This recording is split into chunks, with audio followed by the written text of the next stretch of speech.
되게 많은 스스로의 좌절 속에서 누나는 안 돼요. 맨날 그 얘기를 저한테 했었어요. 사실 그 모든 무리 속에 저는 가장 지진아였거든요. 그런 감각에 끌리는 그 공부를 시작했었던 거고, 아니 이걸 직업을 가질 수 있을까? 사실 그걸 생각하고 공부하진 않았어요. 정말 100장 정도 그려야지 하나 정도의 그림이 마음에 들게 나올 때가 많아요. 그거에 대한 기다림이 몸에 배이고 나니까 어쩌면은 뭔가의 실패에 대한 두려움이 좀 없어진 것. 이거 하면은 내가 웃어 보이지 않을까? 호기심이 있기 때문에 어떻게 무식하게 그냥 거기에 몸을 던져요. 그게 좌절과 실패와 이것들 속에서도 계속 갔었던 이유가 아닐까 싶습니다. 타인의 시선에 너무나 갇혀있는 아이들이 많은 걸 전 느꼈거든요. 근데 그럴 때 제가 먼저 망가져요. 몰라, 나 모르겠어. 나는 다 아는 사람이 아니야. 난 넓게 아는 거고 너희가 어떤 부분 더 많이 알아. 우리 서로 알아가자 라고 하거든요. 미디어 아티스트 이예승입니다.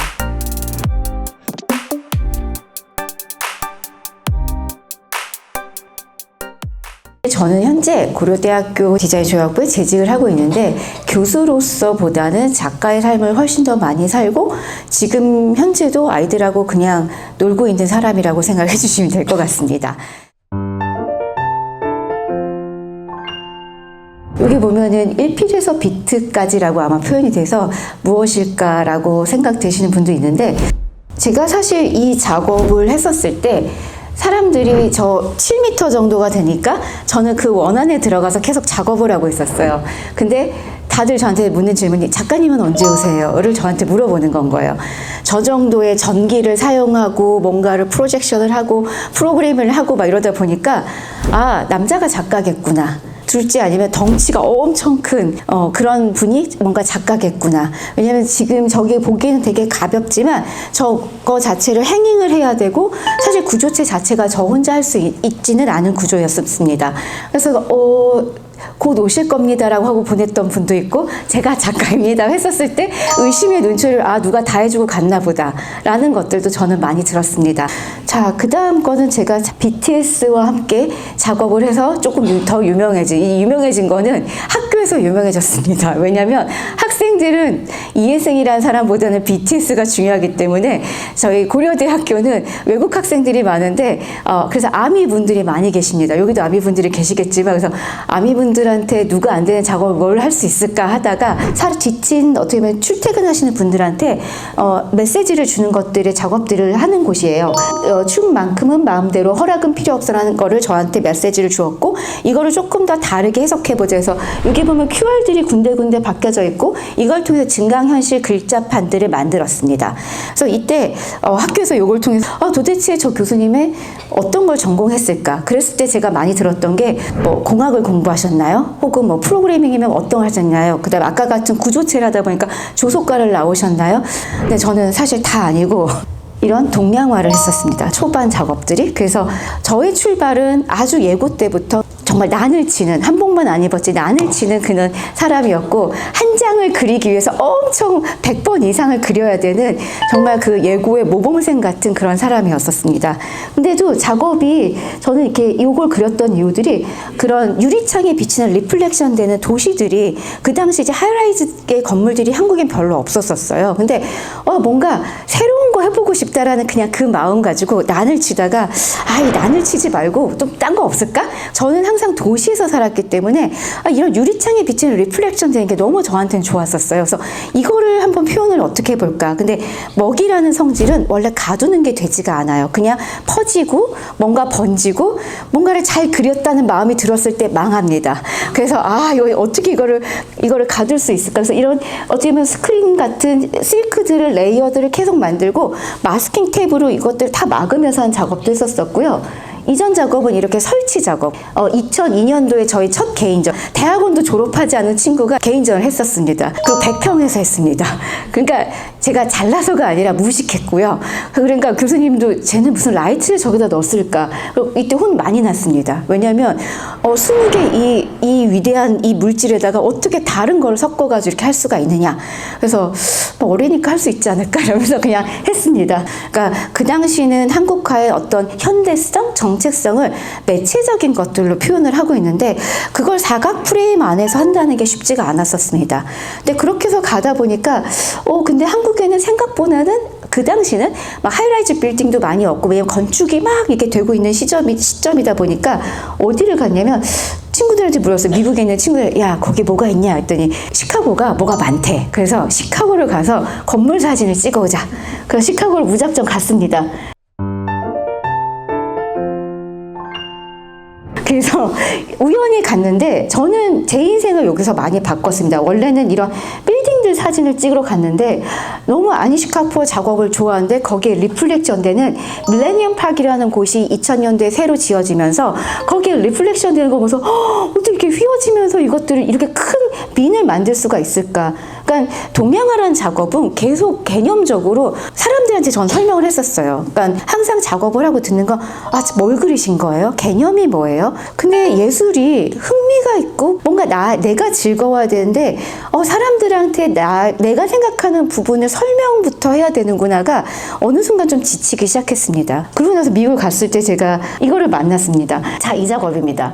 여러분들 뭐 시카고 가셔본 적은 아시겠지만 크라운 파운틴이라는 작업이고 그냥 시카고인들의 얼굴이 이렇게 나오고 물줄기에다가 이렇게 쭉 나오는 건 거예요. 근데 옷을 자기가 뭐 정말 수영복을 입고 왔건 아니건 그냥 와서 다 맞고 그냥 까르르 웃고 너무 좋아하는 건 거예요. 근데 저는 이거를 2001년도 이걸 보고 문화적 충격을 받았습니다. 와, 사람들이 그냥 예술이냐 뭐냐 묻는 게 아니라 다 즐기구나. 그리고 시카고 시민들 제 친구랑은 3, 4일씩 나와서 그냥 앉아있는 건 거예요. 그냥 이것도 재밌고 사람 구경도 재밌고 밤에 봐도 멋있고 와, 이건 뭐지? 이게 예술인가? 그러니까 저는 예술이라는 개념과 정의가 그때 딱 바뀌게 됐습니다. 어떻게 보면 부모님이 너무 좋은 유산을 주셨던 그 모든 거에 알을 깨고 나오는 첫 번째 계기가 되지 않았을까 싶습니다. 그래서 이거를 만든 사람이 누군지를 막 찾아봤더니 시카고 대학에 계신 분이 시스템을 개발해 주시고 작가는 이제 스페인 작가분의 아이디어로 이게 됐다는 걸 보고 시카고 대학을 가야겠다.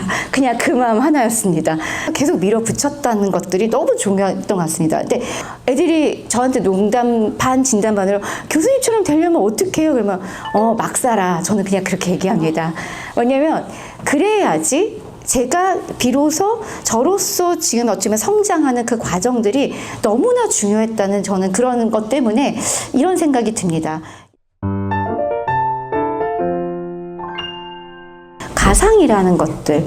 근데 이 가상이라는 것들은 어쩌면 앱스트랙이에요. 그래서 제가 동양화를 하고 이런 것 부분들을 했었을 때는 또 어떤 개념이 서양화 막 이런 설치 미술이 막 그 당시 유입이 되면서 동양화를 전공했다는 것만으로 동양과 나오셨어요? 동양화 그거 되게 못하는 사람들이 가는 데인데 라고까지 저는 듣기도 했습니다. 그러니까 그게 저는 인생이 내가 정한 게 아닌데 내가 뭔가 사회에서 뭔가에 모질라지는 사람이 되는구나라는 느끼면서 동양화에 대한 솔직히 어떤 부분에서 네거티브함도 갖게 됐었어요. 지금 저에게 사람들이 얘기하는 건 뭐냐면 어떻게 시대의 그런 것들을 잘 컨셉을 연결하셨어요? 왜냐면 저의 모든 지금 미디어의 이 씬에서의 모든 내러티브는 동양 철학이 바탕이 됩니다. 근데 그게 동양화를 했기 때문에 억지로 연결하려고 하는 게 아니라 지금의 시대의 모든 상황들, 미디어에서 만나는 모든 매체적인 특징들이 사실 동양 철학에서 만나는 모든 순환적인 개념들, 물화일체의 사상들, 그 모든 것들이 사실은 맥락에 같이 하기 때문입니다. 근데 이런 말을 처음부터 하면 되게 똑똑하시는데 아닙니다. 뭐냐면 제가 몸에 경험적으로 그게 계속 배워졌기 때문에 어느 순간 이게 나의 그 경험에 그 무너졌던 그 순간순간들이 무너진 게 아니었구나를 사실 지금 이 타임에서 그걸 알게 되었습니다. 자, 이게 작년에 비엔날레에서 보여줬던 작업인데, 저는 동양화 그림을 한번 생각을 해보면은, 동양화는 그림자가 중요한 게 아니라 사실 개념과 이 어떤 선필이 되게 중요해요. 그래서 아마 동양화에 서양적 기법이 들어오기 이전에 그림을 보면은 그림자가 하나도 없습니다. 그림자가 있다는 건 뭐냐면 시간이 고정된 거, 빛이 고정된 건 거예요. 그렇기 때문에 서양화에서의 기법은 그 순간을 포착하는 거예요. 그렇기 때문에 동양화는 고원법, 심원법에서 뭐 위에서 바라보고 아래에서 내려보고 이런 모든 것들이 있는 거예요. 동양화 하나의 그림에 앞에는 멀리서 보는 걸 위했을 때 그런 심원법과 그 다음에 높게 봤을 때 좋았던 어떤 고원법 이런 것들이 한 그림 안에 섞여 있고 그 장면에 굽이기를 그리기 때문에 앞에는 극단적으로는 막 여름산, 뒤에는 가을산까지도 그리면서 시간이 압축돼서 하나의 장면에 포착되어 있는 겁니다. 지금의 세상을 바라보세요. 우리가 미디어라는 매체로 시간을 압축시키고, 뭐 디지털 트윈을 써서 뭐 가상적 아바타를 만들고, 어쩌면 그 주체와 객체라는 것들을 우리가 막 계속 변화를 시키고, 그러니까 지금의 시대를 바라보는 것들, 그러니까 K컬처가 저는 뭐 국뽕이다 이런 개념이 아니라 이 동양의 문화들이 지금 계속 발전돼가는 이유들이 단순히 서양 반대되는 개념들이 아니라 이 정신성과 어쩌면 그 함축되어 있는 부분들이 진정성과 전통성처럼 어쩌면 우리의 근원에 있는 그런 개념들이 사실 계속 끄집어내가는 이 상황에 있기 때문에 이 동양성이라는 것들, 그리고 제 작업에 대한 어떤 주목도가 올라간다는 생각을 하게 되었습니다. 그렇기 때문에 저는 이 작업도 동양화의 그런 산수가 단순히 플랫한 화면에 있는 게 아니라 입체적 구조체로 나오길 바랬습니다. 프로젝션 매핑이 된 아주 큰 공간에 앞에 이렇게 마차같이 생긴 게 있어요. 다 펼쳐져 있는데 걔가 어느 순간 되면은 다 제가 압축돼가지고 차 한 대로 변해요. 그래서 저 앞에 수레 같은 걸로 끌고 갈 수 있는 형태가 돼요. 그래서 지금 서랍장 형태들이 다 펼쳐져 있어요. 이거는 제가 제주도라든지 이런 게 있었던 어떤 구조체들의 부분들을 찍어서 어떻게 보면 입체적 산수를 만든 건 거예요. 기계적 산수를 만들어서 폭포가 떨어지고 어떤 부분에서 이렇게 수증기가 나면은 우리가 동양화를 할 때 그림에 이렇게 막 뭔가 수증기 같은 거 그랬는데 그 동양의 여백에 있는 부분들은 그게 가끔은 물의 경계일 수도 있고 어떤 부분, 왜냐면 어떤 건 고원법, 심원법을 그리려면 그 구도가 꺾여요. 그러니까 뭔가 안 맞는 부분들이 나와요. 그 부분들을 아무 생각 없이 그냥 아예 안 되겠다 해서 여백으로 만드는 게 아니라 상상, 작가나 이걸 바라본 사람의 상상의 장소를 만드는 겁니다. 그렇기 때문에 이렇게 막 물이 나오고 그 다음에 이렇게 프로젝션 매핑 되는 게 리플렉션 돼서 뭔가 투사되고 이런 것들을 만나는 것들이 저희가 이제 그런 거 물이 나오는 구조체였는데 이런 구조들을 만드는 것들이 마치 어디서는 강바다 같기도 하고 어디서는 물 같기도 하고 바다 같기도 하고 안개 같기도 하는 하나의 매체가 다양하게 보일 수 있는 것들을 저는 표현하고 싶었습니다. 어쩌면 지금의 시대는 이런 식으로 다양한 것들이 혼종적으로 있는 시대고 앞으로도 그렇게 가는 시대입니다. 근데 저희가 학교에서도 가르쳐보고 그럴 때 가장 큰 문제는 뭐냐면 기술에 너무 접근해서 배우고 있고 가르치고 있다는 생각이 듭니다. 제가 아까 말했듯이 남동생은 전자제어 계측을 했습니다. 그래서 제가 할 때 내가 이런 거를 공부하려고 하는데 미디어라는 게 있대. 그러니까 한 30년, 20년 전에 했더니 누나는 못해. 그게 첫마디였습니다.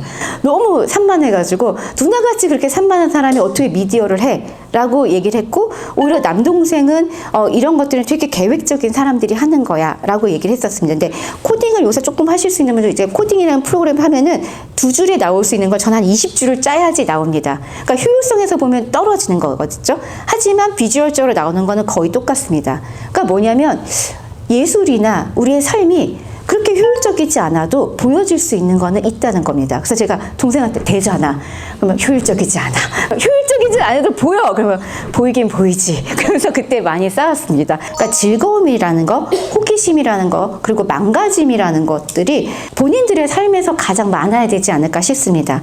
그러니까 예전에 이제 제가 읽었던 글 중에 뭐가 있냐면 아주 훌륭한 무슨 이제 유니버시티에 있는 이제 연구소에 계신 분들이었는데 그분들이 미국에 갔는데 어떤 질문을 하면 세련돼 보일까 되게 생각을 하셨대요. 도서관에 어딜 방문하셨는데 근데 거기 있던 미국의 연구원이 여긴 책이 몇 권이에요? 이걸 묻는 거에 오히려 한국에 있던 연구원들이 놀랬대요. 저런 거 물어도 되나? 근데 어떻게 보면은 그 사소한 하나, 별거 아니고, 아, 나 이거 질문하면 내가 이거 큰일 날 거 아닌가? 근데 저는 그 망가짐이 정말 제일 필요한 시대라고 봅니다. 그러니까 저는 그런 거는 지향하고 싶어요. 아, 뭐 아프니까 청춘이고 아파야 되고요. 정말 올인해야 되고요. 거기에 몰입할 수 있어야 됩니다. 몰입은 망가짐을 만들고 부끄러움을 만들고 그 속에서 무언가를 계속 끊임없이 자기하고 갈등하는 부분들을 만들어냅니다. 그리고 이게 맞을까 아닐까? 아, 이거 빨리 딴 거 해볼까? 또 딴 거 해볼까? 어떤 효율성을 찾는 게 아니라 정말 그 속에 몰입해서 빠져야 된다는 것들이 제가 보기엔 가장 중요한 화두라고 생각하고 제가 여기까지 왔었을 때 가장 중요한 지점이라고 생각합니다. 제가 시카고에 결국 공부하러 가서는 제가 가장 지지나였습니다. 왜냐면 나이도 제일 많았고, 왜냐면 같이 갔던 한국에서의 친구들도 저보다 최소 8살 아래인 친구들, 저는 결혼도 하고 강의도 여기서 하다가 모든 걸 다 접고 미국 갔습니다. 근데 그게 부끄러운 게 아니라 저는 배우고 싶은 게 갈급하는 부분이 있어서 가서 여기서 탑이 되는 게 중요한 게 아니라 일단 내가 경험하고 싶은 걸 경험하자. 그래서 제가 그때 어떻게 했냐면 그 시카고 아트 인스티튜트는 도시 안에 있기 때문에 다 다르게 했어요. 뭐 샵 빌딩에 있고 뭐 미시건 빌딩에 있고 이게 있으니까 계속 횡단보도를 건너 다녀야 되는 거. 지금도 캠퍼스처럼 돼 있지 않기 때문에 제가 거의 요만한 카트, 지금 보면 마켓 가는 카트 같은 거에다가 책, 프로젝터 막 장비를 때려놓고 맨날 그걸 끌고 다니면서 수업을 다녔었어요. 예를 들어서 저는 한국에서 이미 많은 과목을 들었기 때문에 한 학기에 6크레딧만 들으면 사실은 졸업이 됐었어요. 근데 청강하고 난리쳐서 한 학기에 24크레딧씩 들었고, 내가 한국에서 왔는데 공부를 하고 싶은데, 그래서 정말 학교에서는 정말 진상 그 자체였을 수도 있습니다. 근데 또 몇몇 교수님이 너무 멋있어서 그 교수님 과목만 계속 들어서 yes, no more 계속 그러면서 그만 들으라는데 이해가 안 되니까 가서 또 듣고 또 듣고, 그래서 학교에서 좀 이상한 걸로 유명했습니다. 근데 저는 제가 왜 이렇게 와가지고 뭘 하고 있는데 제가 왜 저러고 있을까? 그리고 제가 사운드 수업이 하나 있었는데 애들이 되게 짧게 뭘 만드는데 뭔가 긴 걸 만들고 싶어가지고 30분짜리를 만들어 틀었는데, 그러니까 저는 제 욕심에, 근데 교수님이 계속 가야 돼, 계속 들어야 되냐서 계속 들어야 된다 해서 되게 죄송한데 그런 것들을 경험했었습니다. 그 다음에 페인트 칠하는 게 여기서는 그 정도 인건비가 아닌데 한 3m 방을 칠하는데 500만 원을 달라는 건 거예요. 인건비가 너무 비싸다 보니까. 그랬더니 거기서 막 정말 어떻게 보면 박사급의 막 이런 막 분들이 와서 내가 칠해줄게. 그래서 막 그분들이 밤에 와서 제 거 칠해주고, 그 학교 학생들도 막 와서 뭐가 문제인데 내가 이거 어떻게 와이어링 해줘? 근데 저는 그때 뭔가 내가 애들한테 도와달라는 말은 많이 안 했었지만 그냥 저의 그 에너지가 뭔가 그 치근함일 수도 있고 쟤는 좀 도와주고 싶다라는 뭘 냈다는 생각이 듭니다. 그러니까 저는 그때 제가 너무 감동을 받아서 내가 이걸 어떻게 갚아야 되지? 라고 얘기했었을 때 그분들, 그 다음에 그 졸업 동기들이 했던 거 그냥 네가 갚을 수 있을 때 갚아. 근데 제가 그때 시카고에서 너무나 그 독을 맞았던 기억이 있어서 제가 지금 교수로 있을 때 보면은 유학에 온 다른 친구들이 정말 저는 안타까움이 많아 보입니다. 뭔가 문제가 있고 도와주고 이러면 교수님 내가 이걸 왜 어떻게 갚을까? 그러면 네가 니네 나라 가서 갚아. 저는 똑같이 얘기합니다. 그 20년 전 그 기억이 너무 몸에 배어있고 사람들 간의 연대라는 게 이렇게 중요하구나. 내가 시카고라는 너무나 오롯이 힘든 그 기간 동안 나라는 사람을 쓸 수 있게 만들었다는 생각이 듭니다. 그 친구들이 사실 이거 할 때 되게 많이 도와줬었어요. 저희가 막 센서 같은 걸 처음에 막 배웠었어요. 예를 들어 우리가 현관 지나면 불 들어오고 이런 것들을 센서들을 배울 때 야이씨 이걸 밥을 먹고 살겠냐? 재미는 있는데 이거 가지고 뭐 하지 우리는? 그러니까 지금이야 이렇게 우리가 뭐 IoT라는 개념으로 있지만 그 당시에는 저희 실험실에서 그러니까 아두이노라는 걸 전에 와이어링이라는 그 보드가 있었는데 그런 것들을 저희 학교에서 만들기 시작했기 때문에 텍스트북도 없었고 저희끼리 스터디한 걸로 하고 그랬었거든요. 우리가 근데 이거 하는 건 좋은데 한국에 이걸 가르치는 학교도 없고 아마 가서도 없을 텐데 우린 이걸로 뭘 하고 살 수 있을까? 근데 우리의 감은 이런 걸 좀 배우고 싶다는 그 니즈로 모였다는 것밖에 없고 그들 중에 제가 제일 지원아 이거 어떻게 하는 거야? 누구야? 승현아 이거 뭐야? 맨날 물어보고 했던 아, 누나 그냥 빨리 가서 자. 말고 누나 그냥, 왜냐면 그 친구들은 나중에 지금 되게 친한 친구들인데 그냥 잠깐 배우고 빨리 한국 돌아갈 그냥 아줌마로 생각했다고 했었습니다. 해서 누나는 저 뭐 하겠다는 거야? 마음에는 그게 있었다고 했었어요. 근데 저는 그걸 몰랐어요. 그냥 와, 신기하다. 너무 신기하다. 그거 마음 외에는 없었는데 저는 너무 신기한 게 같이 공부했던 모두가 교수가 됐습니다. 근데 이게 다 똑똑해서가 아니라 다들 한 명은 회화를 했던 친구였는데 이쪽 분야를 갖고, 어떤 친구는 조소를 했던 친구인데 이 분야가 됐고, 어떤 분은 전혀 다른 걸 했는데 해서 다 어디에 각각의 교수들이 됐습니다. 근데 교수가 됐다는 거에 어떤 직업적인 걸 말씀을 드린 게 아니라 사실 직업 중에 가장 보수적인 데가 학교입니다. 근데 학교에서 저 같은 사람을 뽑았다는 것들, 그거 자체가 아, 사회가 많이 변하고 있구나를 제가 느낍니다. 그건 뭐냐면 그 당시에는 이게 돈이 될지 직업이 될지 우리가 즐겁게 끝까지 할지를 몰랐던 것들이, 아, 이렇게 우리가 그냥 했던 그 감각으로 갔었던 그것들이 이렇게 우리를 즐겁게 하고 지금도 이런 많은 일들을 행할 수가 있구나를 보면서, 아, 결국에는 내가 그걸 버텼던 것들은 아, 트렌디한 거 공부해야지 쇼컷을 했었던 게 아니라, 어쩌면 저 같은 경우는 동양화라는 걸 했기 때문에, 동양화 아까 설명해 난을 100장씩 치고 했었던, 아, 일단 하다 보면 어느 순간 를 경험했기 때문에 어쩌면은 그런 부분들 속에서 저는 코딩을 하거나 지금도 아주 못합니다. 근데도 그런 것들을 계속하고 주변에 거침없이 물어보고 막 그런 부분들이 어쩌면은 지금 저를 성장하고 만들었다는 생각이 듭니다. 결국에는 저는 제 삶을 버텼던 거는 계속 망가질 수 있는 뻔뻔함이 있었던 것들. 누군 저한테 그래요. 머리가 좋으신가 봐요. 뭐를 잘하시나 봐요. 프로그램을 전혀 아닙니다. 저는 뭐냐면 계속 그 트렌드를 배워가려는, 그리고 그 호기심이 이제 안 돼. 이게 아니라 일단 해보자.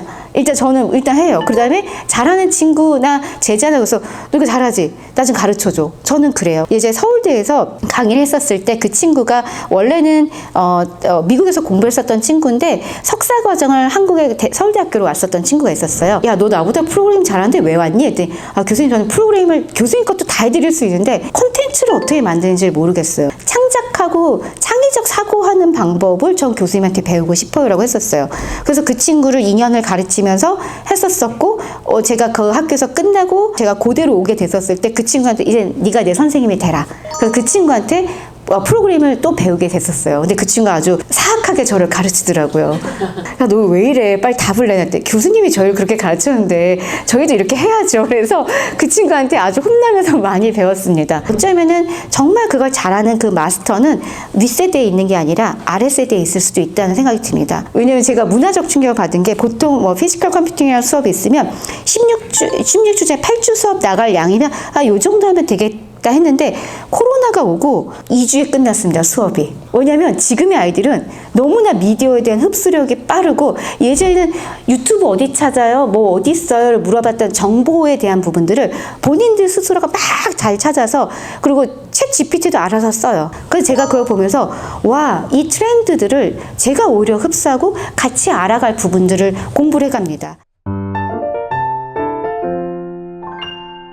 덕홍전이라는 곳이고, 원래 우리는 그냥 유물로서 존재하는 곳으로 사실은 생각을 하지만 이런 덕수궁의 역사에 따라서 혼종성이 가장 많이 존재하는 곳이에요.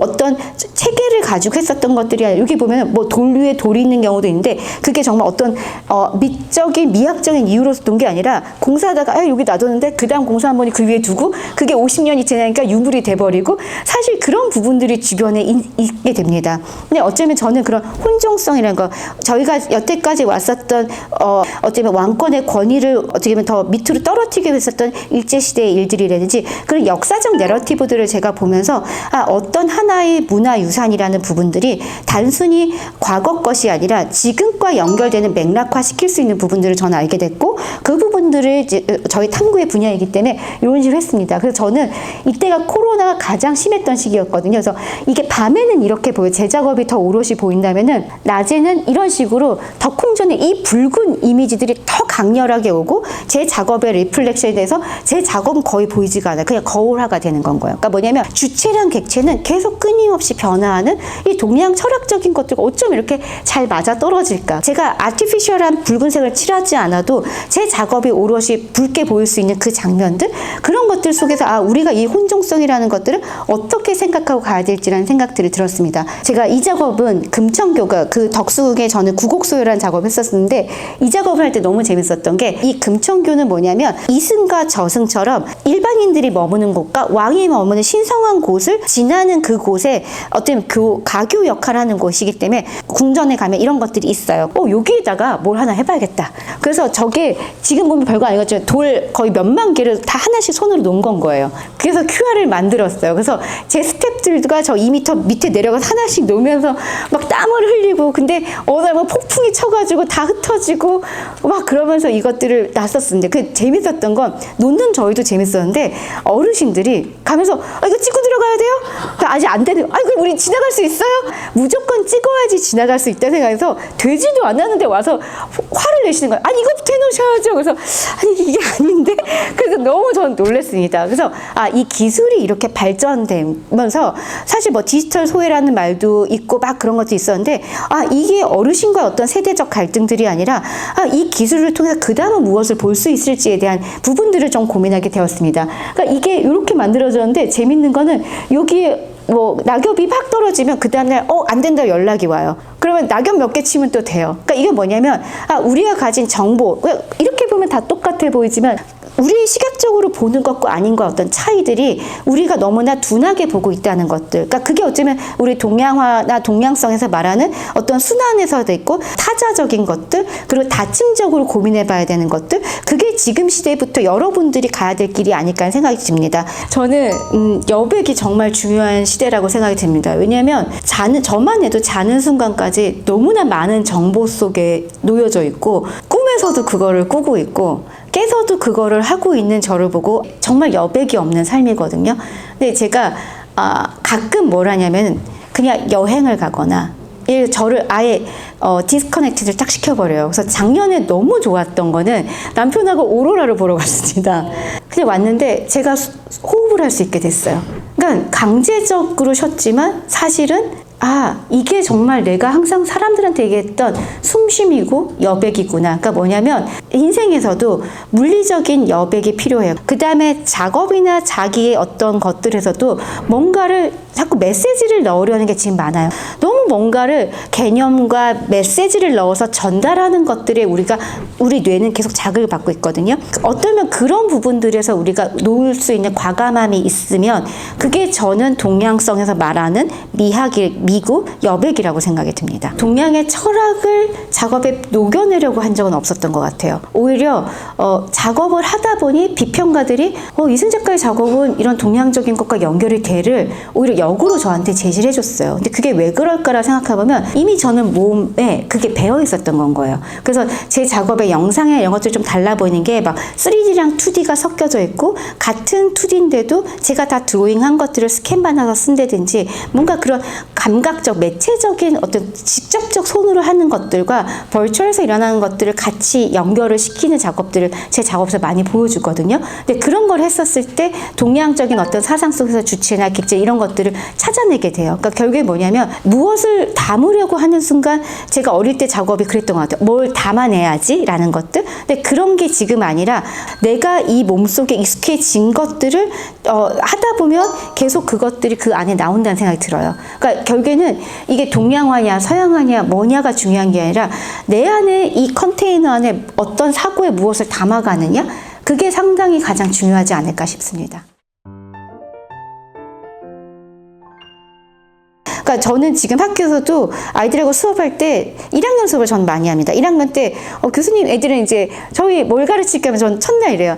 이제부터 뇌가 말랑말랑해지는 수업을 할 겁니다. 그러면 뭐 하는데 나도 모르겠어요 라고 해요. 그러니까 저는 끊임없이 앱스트랙을 던져요. 왜냐하면 답이 있는 거에 너무 익숙해요. 근데 답이 있는 거를 잘하는 거는 누구도 잘하고 그 당시까지는 잘해요. 앞으로의 시대는 앱스트랙을 만들어내는 컨텐츠를 만들어내는 사람이 되려면 계속 쓸데없는 생각을 할 수 있어야 되고 자기가 낮아져야 되고 자기가 부끄러워져야 돼요. 그래서 저는 애들한테 엉뚱한 질문을 하고 엉뚱한 부분들을 하고 같이 하다 보니까 교수님도 망가지네? 그럼 너도 망가져? 그래요. 그래서 점수도 망가진 순서대로 줄게 막 그래요. 그럼 애들이 어떻게 망가져야 되지? 예전에는 프로그램 순서대로 나갔어요. 근데 그걸 싹 없애버리고 그러니까 애들은 미디어를 배울 줄 알고 했는데 이번 학기는 점선면을 배울 거다. 점선면을 뭘로 배워요? 그러니까 니네가 하는 거 보고 가르쳐 줄게 라고 저는 이제 시작을 해요. 근데 아이들이 너무 재미있는 거는 팀 작업이지만 뭘 할지 모르고 아무것도 해도 된다면서 망가짐을 알고 나니까 아이들이 폭발적으로 너무나 재미있는 작업들이 나와요. 아, 제가 미국에서 배웠던 그 쓸데없음을 경험하는 것들, 그리고 낯선 곳에 자기 놓는 거를 두려워하지 않는 것들, 그리고 자기 스스로가 정해지지 않은 거를 계속 볼 수 있는 어떤 다층적인 생각 부분들, 그 부분들을 사실은 조금 가는 게 더 중요하지 않을까라는 생각이 저는 많이 듭니다. 남들이 제 작업을 보면 막 멋있다고 그래요. 정말 이게 괴석도라는 건 뭐냐면 동양화의 괴석들을 그린 거예요. 그러니까 기괴한 바위들을 그린 게 괴석도예요. AR 증강현실 작업들을 돌탑처럼도 쌓아놓고 그것들을 이런 식으로 구조화돼서 QR을 통해서 보면 또 다른 증강현실의 작업들이 나오고, 그러니까 뭐냐면 어떤 사람은 그러면 작가님 여기다가 뭐 써놓을까요? 핸드폰으로 보라고? 전 no.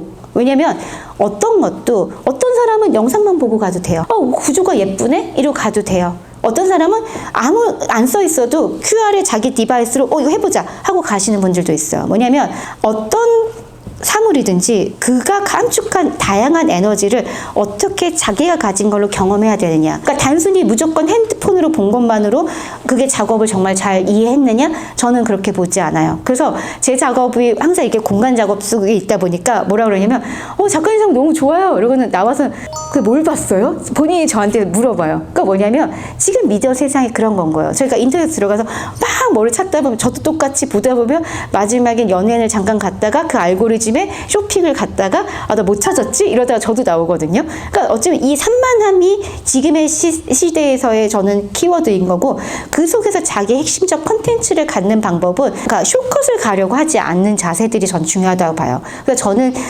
저희 수업을 듣는 친구들, 저희 과 아이들한테는 저는 항상 가서 컴퓨터 사이언스 쪽에 융합을 들어라, 그리고 인문학 들어라, 철학 수업 들어라, 이런 걸 되게 많이 해요. 그리고 철학, 지금 제가 제일 마음이 살짝 아픈 친구 중에 하나가 사회학과 나온 친구랑 철학과 친구인데 그 친구들이 지금 다 미디어 아티스트를 하겠다고 난리예요.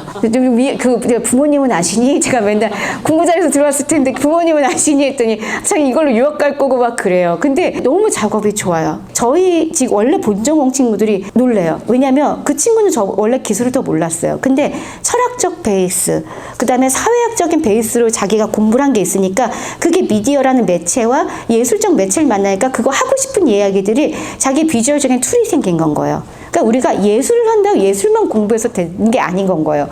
지금은 제가 이렇게 신나게 얘기하고 누가 보면 되게 운이 좋아. 근데 그 운이 좋은 거를 누군가 그러시더라고요. 운이 좋은 게 아니라 그냥 네가 계속 갖고 있었다. 왜냐하면 제가 이 미디어 아트라는 부분들이 코로나 이전에 망했다라는 표현까지 나왔었어요. 그래서 저를 너무 아꼈던 작가들, 큐레이터 분들은 예승아 그만해. 왜 너는 네 돈을 다 거기다 쏟아붓고 막 너는 왜 그러니? 막 그래서 너무 저를 안타까워했는데 코로나가 오고 나서 저보고 뭐라고 하냐면 너는 어떻게 세상이 변할 걸 알았니? 라고 얘기를 하세요. 저는 몰랐죠. 저희들 이거 할 때도 우리가 이걸로 먹고 살까? 막 이러고 있었는데 뭐냐면 이 부분을 갔었던 건 제 감이 하고 싶은 걸 하려고 하는, 근데 하나만 한 게 아니라 꾸준히 가려는 그 마음가짐. 그리고 미국에서 교수님이 저한테 얘기했었을 때 이랬어요. 아니 저 이거 어떻게 하면 돼요? 근데 그분이 너 10년은 해야 돼. 10년 동안 이걸 하라고?